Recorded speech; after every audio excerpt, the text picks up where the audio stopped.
Try the award-winning Heimdall patch management just like over 15,000 others do. You get the industry's fastest turnaround from vendor to end user. 4 hours including testing and deployment. Deploy and patch any software on the fly anywhere in the world. You know what? That's a little more work than I want to do. What you need to have your first $1 million year. I remember, I was thinking about this morning.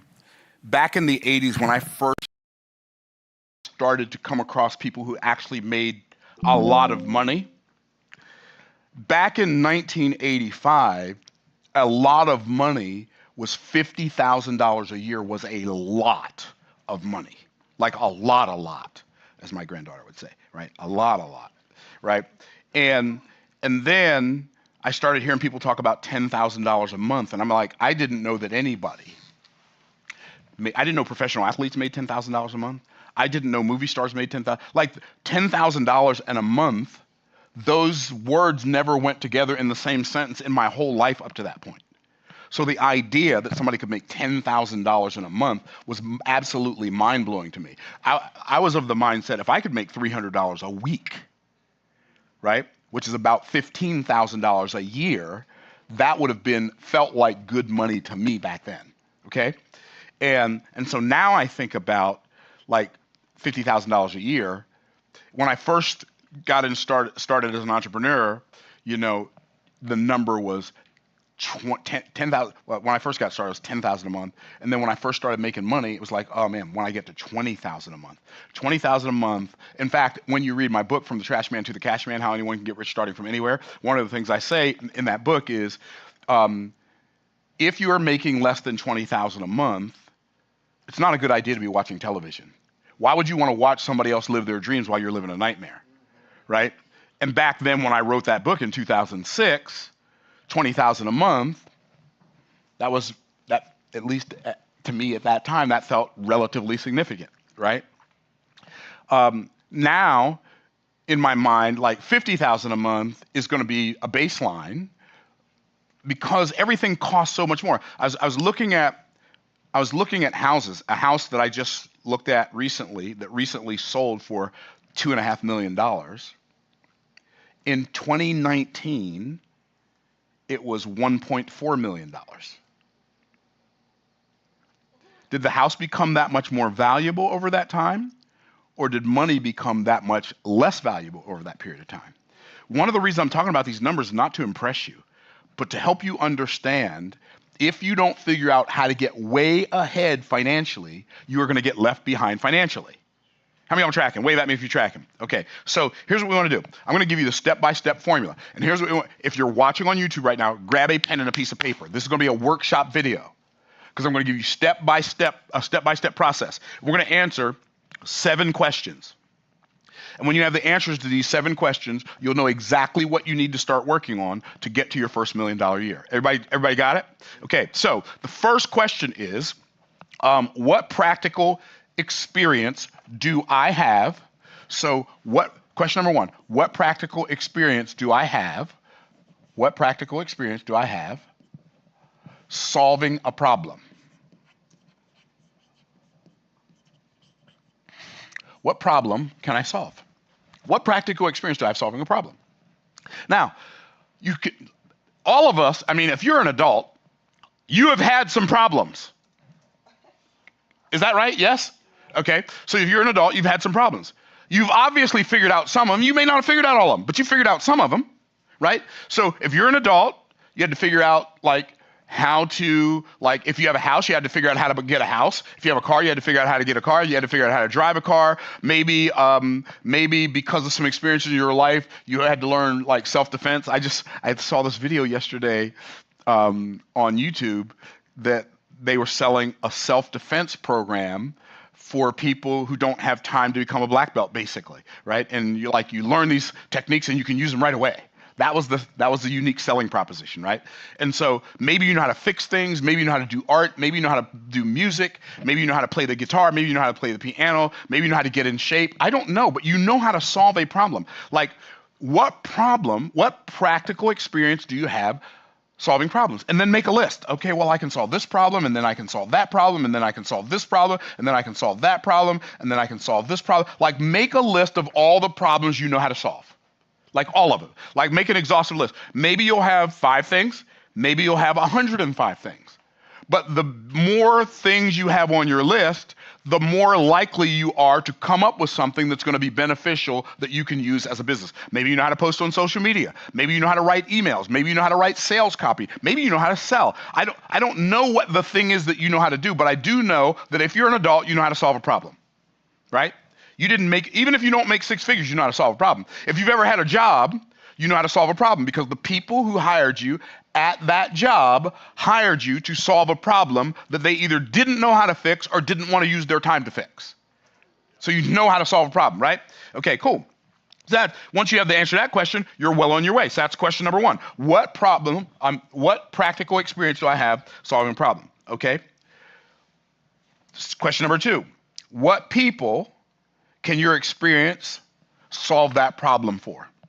Okay, so that's question number. Mike Capel here, Patriot Software's founder. My 2nd grade teacher asked the class, what do you want to be when you grow up? Every kid answered doctor, lawyer, carpenter, teacher. I answered entrepreneur, which stopped her dead in her tracks. Seriously, what a geeky little kid I must have been.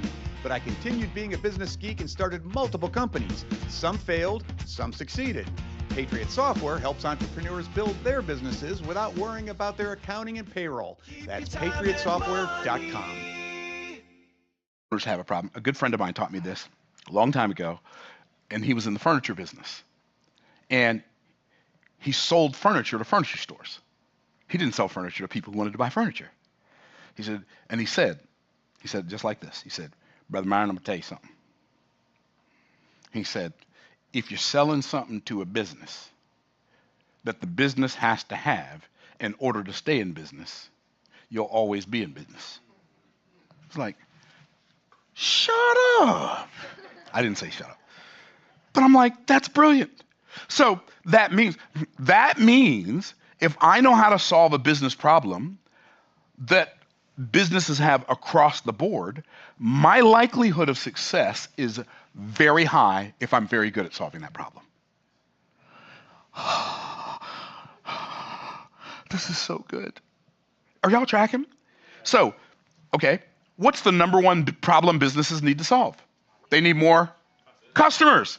They need more customers. So if I can figure out, and by the way, what does more customers look like? Well, it looks like a lot of things. It looks like either more people need to find out about them. Well, how do people find out about businesses? Well, they can find out through an advertisement. So maybe you're good at running ads. They can find out through social media posts. Maybe you're good at posting social media. Maybe you could become the social media department for a whole bunch of different businesses. Maybe you're good at creating webinars. Maybe you could be literally have a business pay you $20,000 to create a webinar for them, and then have them pay you a percentage of all the stuff that comes in on the back end. Like all the sales that come in on the back end, you get a percentage of it. Or you could have them pay you $20,000 or $5,000 or $10,000 or whatever you charge on the front end, and then they pay you a monthly continuity for that webinar. And you set up all of the infrastructure. And then guess what? You set it up in such a way that if they stop paying you, you just go to another business. This is how much money we've made for this XYZ business, and we've got this webinar. It already works. It already converts. Now my question is, would you rather that I sell it to you, or would you rather that I sell it to your competition? You see how simple that is? So figure out a problem that you can solve for business owners. Guess what? Here's what I found out. You ready for this? What if you solved a problem for parents? Because here's what I found out about parents. All parents have children. Huh? Yeah. Y'all weren't ready for that, were you? Like all parents have children. So what are some common challenges that parents of children have? Maybe they want their children to be better maybe they want to focus on their children's health. Maybe they want to focus on their children's education. Maybe they want to focus on their children's financial literacy. I don't know, but if you know something that would be beneficial for parents, children, it's probably a good business to be in, right? Guess what? There are people who've made millions and millions and millions and millions of dollars, even billions of dollars, selling stuff to people who have pets. Because people who have pets love their pets. It's like the reason you haven't solved your financial problem yet is because you're still attempting to solve your financial problem. All you have to do is solve somebody else's problem and then charge them for it. That solves your financial problem. The reason you're still struggling financially is because the only problem you're obsessing over is your own. It's so simple. What people can I have the problem that I can solve? So who are they? And then start making a list of people. Well, doctors have the problem, and then lawyers have the problem, and then gym owners have the problem, and then mechanics have the problem, and then and on and on and on, and you just make a list of the type of people that have the problem. Parents have the problem. Husbands have the problem. Wives have the problem. This is so simple. But we don't, you say, Marion, how do you make millions and millions of dollars? Here's how you do it. You think like this. You ask yourself these questions, you find the answers, then you go out and execute. This is how I make millions of dollars. I know it's kind of funny because I'm not talking about anything that a fifth grader couldn't understand. Maybe a third grader. Okay, that's pretty simple. I didn't leave anybody yet, did I? Is everybody still with me? If you're with me, say I'm with you. Okay, cool. So I just want to make sure. Okay, cool.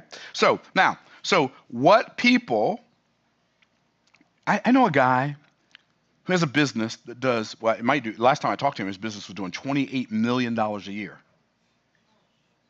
You know what he was doing? Teaching attorneys how to do marketing to get clients for their law practice. And I know what you're thinking. You're thinking, yeah, but I'm not an attorney. Congratulations. Neither is he.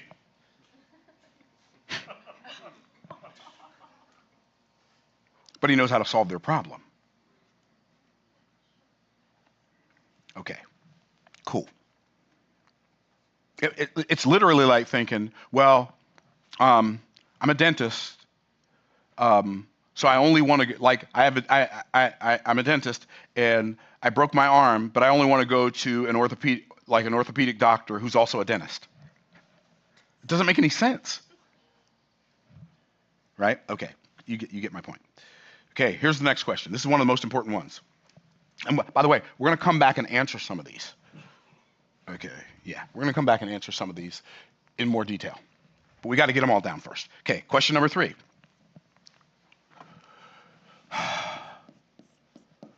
What? You are wondering what I'm going to say, ain't you?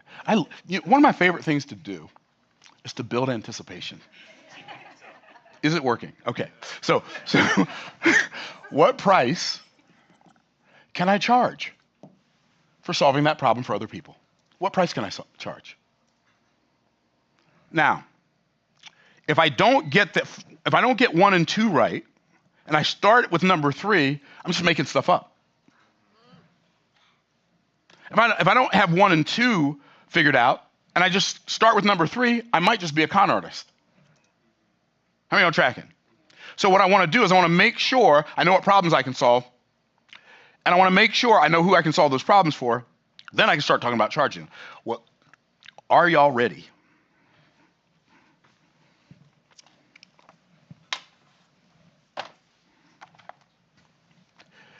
I understand how money works so that I don't have to work for all of my money. I want my money working for me harder than I work for my money. Are y'all tracking? I want my money working for me harder than I work for my money. Therefore, I have created assets. Okay, so I learned how money works. I used to be in financial services. I was insurance licensed. I was Series 6 licensed. I was Series 63 licensed. I learned about the magic of compound interest and how the rule of 72 works. And if you take your interest rate and you divide it into the number 72, whatever your answer is, that's how long it takes for your money to double. If you're not using compound interest in your favor, then there are institutions out there that are using compound interest against you. And so I learned all that stuff, so guess what I did? Wrote a book about it. Now, how much can I sell the book for? I sell this book for $20. Oops. I sell this book for $20. Which means if I want to make $1 million solving this problem with just this book, I need to sell 50,000 books. Congratulations. That's $1 million. That's $1 million. Now, in order for me to sell 50,000 books in a year, it's a lot of books. That's how many books is that? A lot. It's like more than 1,000 books a week. It's a lot of books. But is that doable? Have people sold more than 1,000 books a week? Absolutely. I don't make $1 million a year with this book, but I make over $100,000 a year for this book that I wrote 19 years ago. 19 years ago, without me getting out of bed, without me having to go talk to anybody, we sell $100,000. Now, for those of you who are watching, don't buy this book on Amazon unless you're buying the ebook. It's only $10. But this book on Amazon, I've seen it for as much as $1,100. I see people buying it all the time, selling it all the time. I've got a new VIP client, and I was talking about the fact that people pay. He said, yeah, I just paid $169 for that book last week on Amazon. Don't buy it on Amazon. If you want to buy it on my website, trashman2cashman.com. If you want the physical copy, if you want the ebook, you can get it for $10 on Amazon. Okay, but I sell it for $20 on my website, plus $9.99 shipping and handling. That's $100,000. But what if that's a little too slow for me? That might be a little bit too slow for me. So I don't want to do 20,000. I don't want to sell 100,000 books. So what I'm going to do? What if I take this book and I turn it not into an audio book, but I turn it into an audio course, where I'm teaching people the principles in more detail on an audio from this book. I can sell that for $200, and I only have to make 5,000 sales. 5,000 sales. That's only a little over 100 sales a week. 100 sales a week. That's only a little over 20 sales a day. In fact, if I do 20 sales a day, 7 days a week, now I'm at $1 million. Are y'all tracking? So that's pretty cool. But wait, there's more. What if I said, you know what? That's a little more work than I want to do too. So instead of just teaching financial literacy, I'm going to take this book, and I'm going to take this book, and I'm going to take the concepts from both, because this is my book on how to build businesses. I sell this one for $30. It's called Boss Moves. I'm going to take the principles from Boss Moves. I'm going to teach people how to make a lot of money. I'm going to teach people what to do with their money. I'm going to put that together, but I'm not going to put it together as a book. I'm going to put it together as a home study course, and I'm going to sell it for $2,000. Now I only have to sell 500, and I've made my $1 million. A $2,000 home study course. I sell 500. 500. That's 10 a week. That's 10 a week for a year. That's 10 of these a week. 10 a week's 2 a day. I might not be able to do 20 a day, but I can do 2 a day. 2 a day. Every day, Monday through Friday. Sell none on the weekends, and I take a 2-week vacation. I don't take a 2-week vacation. My website takes a 2-week vacation where I'm selling that $2,000 course. But I'm like, you know what? That's cool. But you know what? What if I take this concept that's in this course and I teach it over 3 days live, and I turn it into a mastermind, and in fact, what if I teach these concepts for 2 days, and then they come back later in the year and they teach these concepts for 2 days, and I have 2 masterminds a year where I'm teaching these concepts, and I'm teaching people how to make money, I'm teaching people what to do with the money, and I charge $20,000 for that mastermind. Wow, if I do 20,000, then I only have to sell 50. I made $1 million a year. So this is why I'm asking, what price point am I selling my solution for? The bigger the pain of the problem, the bigger the price for the solution. Is this seem oversimplified? Y'all, if you're good, say I'm good. Okay, cool. But wait, what if I have Audacity? Like, Audacity is something that you can't buy at Walmart, right? So what if I have Audacity? You can't even buy it at Neiman Marcus. Like, where do you get Audacity? I don't know. Maybe you got it from your mom and your daddy. I don't know. But what if you had a little Audacity and you said, you know what? I'm going to take all the value that I have from the things that I know, and I'm just going to put it out there, and I'm going to take and work with somebody one-on-one for 8 hours for a whole day and help them build out their whole thing, whatever their thing is. What if you said, I'm going to charge them $200,000 for that? Now, I know what you're thinking. Nobody's going to pay me $200,000. Right. So what you've done is you've pre-decided what people won't do instead of letting them make that choice for themselves. One of the reasons people don't raise their prices now I'm not saying everybody has something that's $200,000 worth of value. Maybe you don't have anything that's valuable enough for somebody to pay you $200,000 for yet. But let's say when you get there, do you have enough audacity to say it's $200,000? Do you? Because I'm going to tell you something. In 2022, I decided I'm going to sell a VIP day for $200,000. And guess what? 2 people bought it out of the gate.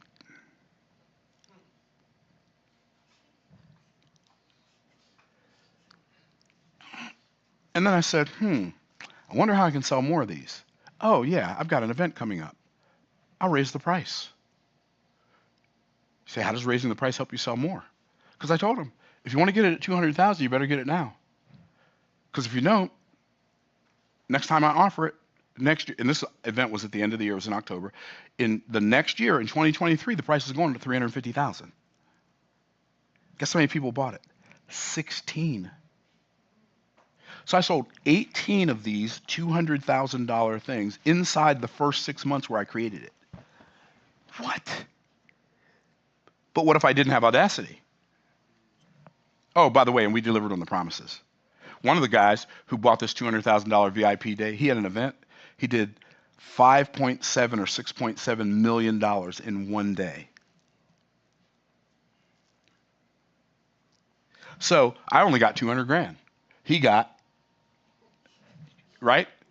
That's how I know it's valuable. When the person you're giving the solution to, when they win bigger than you win, then you can keep on winning. Guess what? I raised the price to $750,000. That year we sold 12 at $350,000.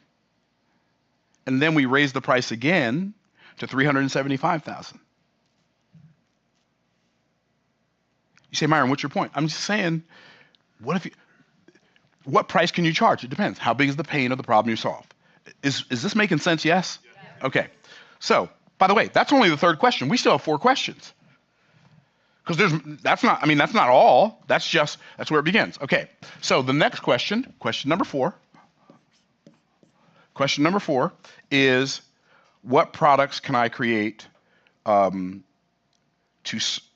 execute my solution? What are the problems? What are the products I can create? So what products can I create? We already talked about some of them, but we didn't even come close to talking about all of them.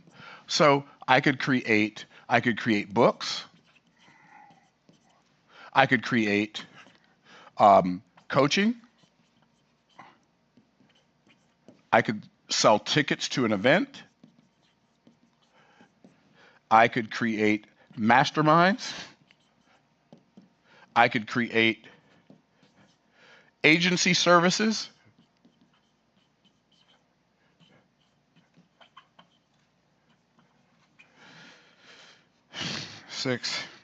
Etc., etc., etc., right?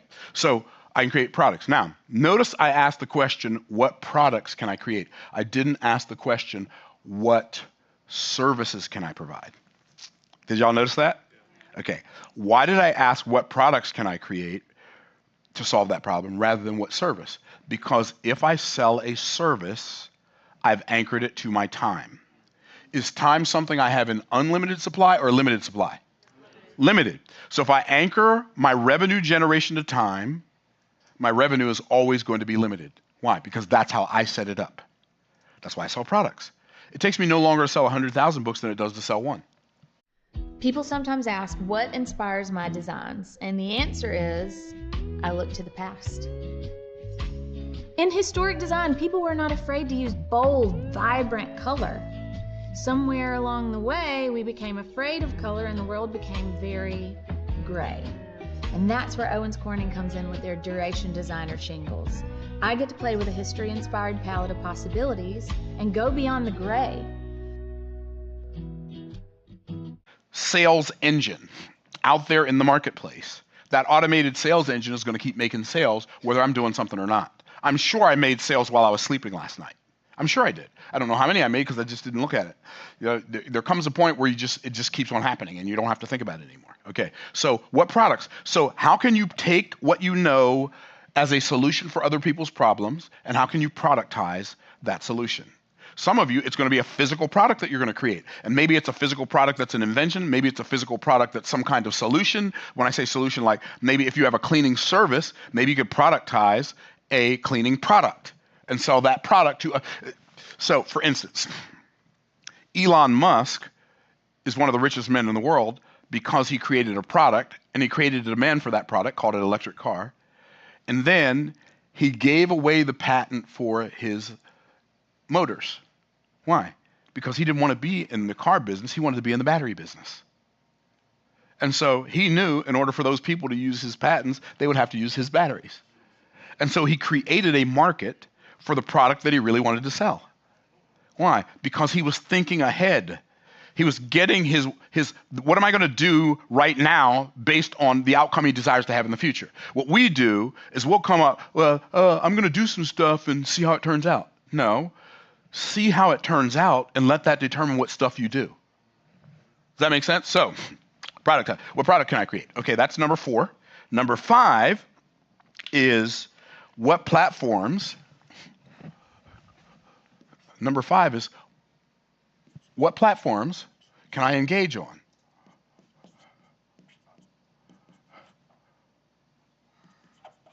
To promote my product. What platforms can I engage on?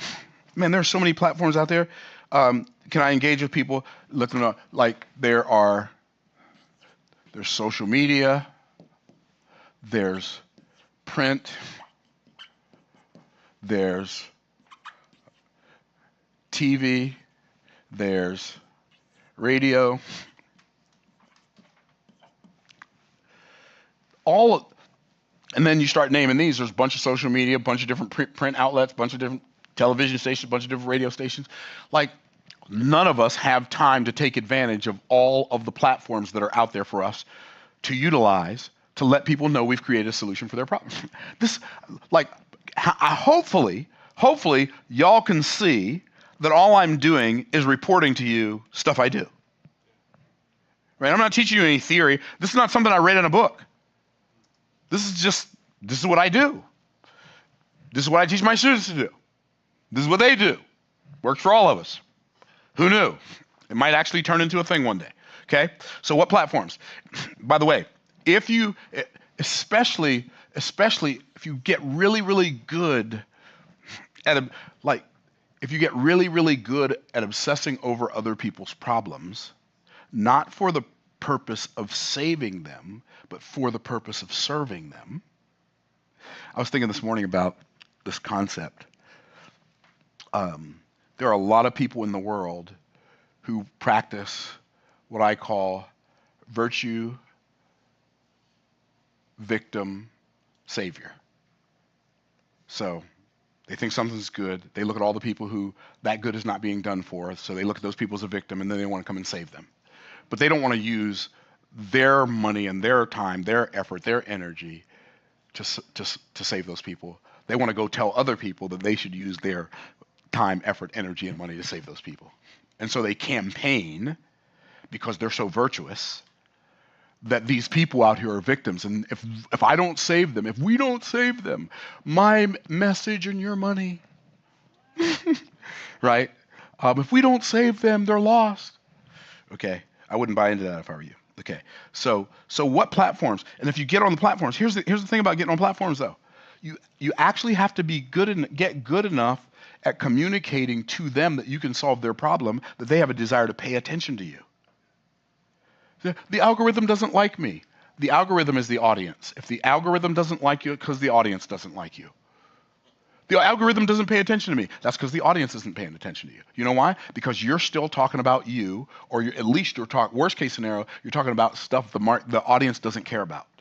The audience will always pay attention to you if you will pay attention to them first. It's how it works. That's why, I would rather create videos to teach you about the perturbation of wealth creation. But if I had a video called The Perturbation of Wealth Creation, nobody's going to say, I want to watch that. You know what they're going to say? The who of what?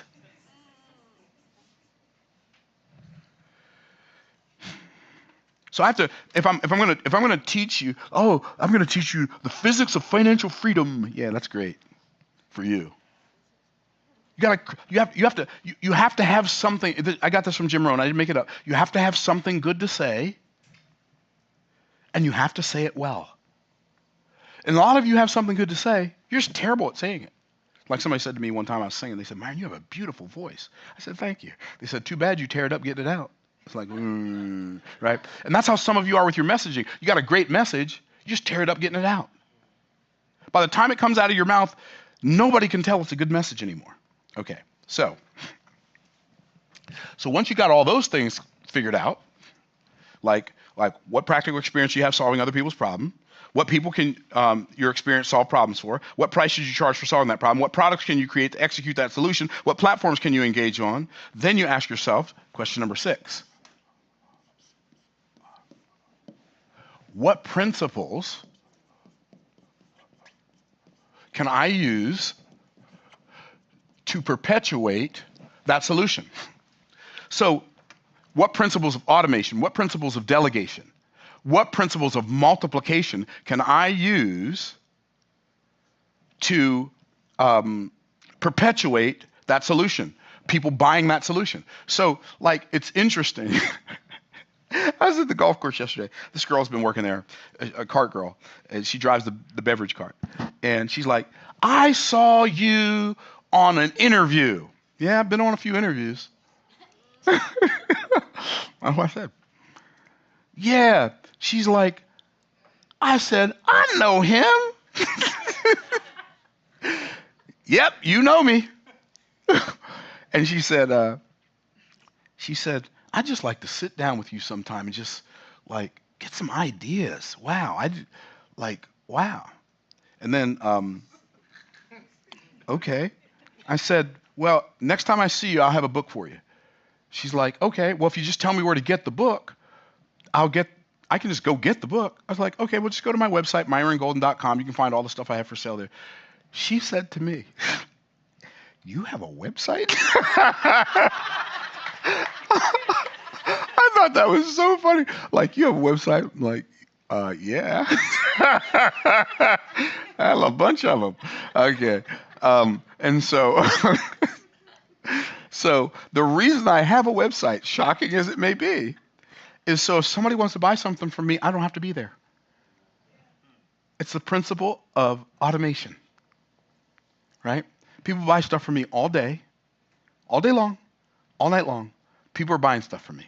Like $3,000, $4,000, $5,000, $10,000, $20,000, $80,000 a day. People are buying stuff from me. Depending on the day. All day. Whether I'm there or not. I'm at the golf course, people are buying stuff from me. I'm at the restaurant, people are buying stuff from me. I'm in bed, asleep. I'm not even dreaming about work. People are buying stuff from me. Myron, what's your point? Because I asked the question, what principles can I apply? What principles can I execute on that can perpetuate letting people know I've solved their problem, I've got a product, this is the price? What principles can I apply to that? It's so fascinating because I was thinking there's really no such thing as passive income. There's deferred income, right? Like the closest I've come to passive income, is writing books. That's the closest I've come to passive income. But that's not even passive because when the warehouse runs out of book, I got to call them and tell them print 5,000 more books. And then my team has to call them and say, "Hey, we need more books." The distribution team has to call them and say, "Hey, we need more books to ship out," right? So it's passive-ish for me, but I have to pay them to do that. They're not doing it for me because they love me so much. I mean, they probably do, but probably not enough to do it forever, right? So it's like what principles can I apply? Well, the principles that I want to apply are 1, automation. You don't want to automate everything. You just want to automate the things you don't like to do, the things you're not good at, and the things that are not a good use of your time. Does that make sense? I don't automate everything. Like the idea for this video came from me. This idea for this video, in fact, Nothing in this video came from AI. Nothing that I'm teaching you right now, none of this came from AI. Now, sometimes I'll use AI to do research. I didn't need AI to research this. This is how I live my life. AI is not the one making like $15 million a year from this stuff I'm sharing with y'all. I am. So I already know it works. I didn't need to, I wonder, I'm going to ask ChatGPT, how do I teach people how to make $1 million a year? I don't have to ask ChatGPT that. I've taught people how to make $1 million in a day. I've got clients who had $1 million hours. So this is $1 million in a year? Okay, let's say you're not that ambitious. You take everything I'm talking about, divide it by 10, you at least got 100 grand a year. Okay, okay. So the second principle I want to apply is I want to apply the principle of delegation. Delegation. And I may have misspelled that, but if I did, this is called a spelling box. It's not like spell check, but it's a spelling box. If I misspell a word down here, take any letter between A and Z, put it where it goes. Together we can spell that word right. Okay. Okay. So what are the principles that I can execute on to perpetuate this money machine continuing to run? All I have to do is go in and add oil every now and then. Add a little gas, like boom. Okay. Number 6. Oh, that was number 6, wasn't it? Number 7. This one's so important. By the way, this is the one that creates legacy wealth. Number 7. What practices of financial literacy must I engage in order to perpetuate the wealth I'm creating instead of decimating the wealth I'm creating?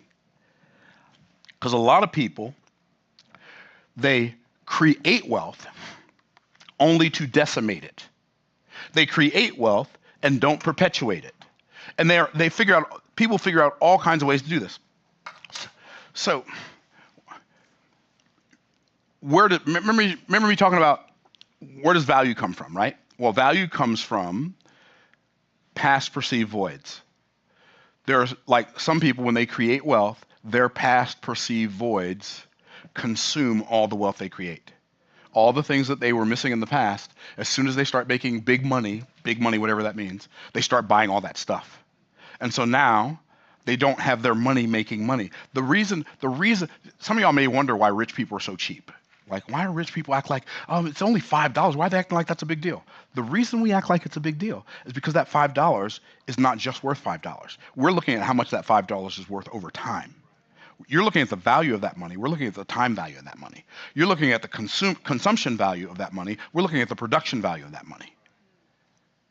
And so when I take my money out of whatever it's invested in, and I use it to buy a car or a house or some stuff or some clothes, then that money no longer works for me. Now it goes to work for somebody else. So what I'm doing every time I buy something that I don't need is I'm firing my money and giving somebody else, sending it to work for somebody else other than me, other than my family. That doesn't make sense to me. It makes more sense for me to deploy and employ that money so that when that money makes money, I spend the money the money makes. I don't spend the money that Myron makes. The money that Myron makes is for the purpose of putting it in a machine that makes more money. This is how you perpetuate your family wealth instead of decimating your family wealth. Now, notice I didn't say, okay, well, what you do is you go and you build a webinar and you sell stuff to people, or you become an affiliate marketer, or you do Airbnb, or you start putting cars on Turo. I'm telling you that you are the resource. What's the message of this? You are the resource. The precipice of the foundation of everything that I said is based on this. What problem do you know how to solve? So where's the answer? It's in you. And that's going to be different for everybody. And so you have to sit down and do the work that I showed you to do in this video. If you sit down and do the work that I showed you to do in this video, and you answer all those questions, and then you start applying the answers that you found, I dare you to come back and tell me it didn't work. I challenge you to come back and tell me that didn't work, because I know it works. And it'll work for anybody who's willing to work it. So that's how you reverse engineer your $1 million year. Exact step-by-step instructions on what to do to make $1 million a year.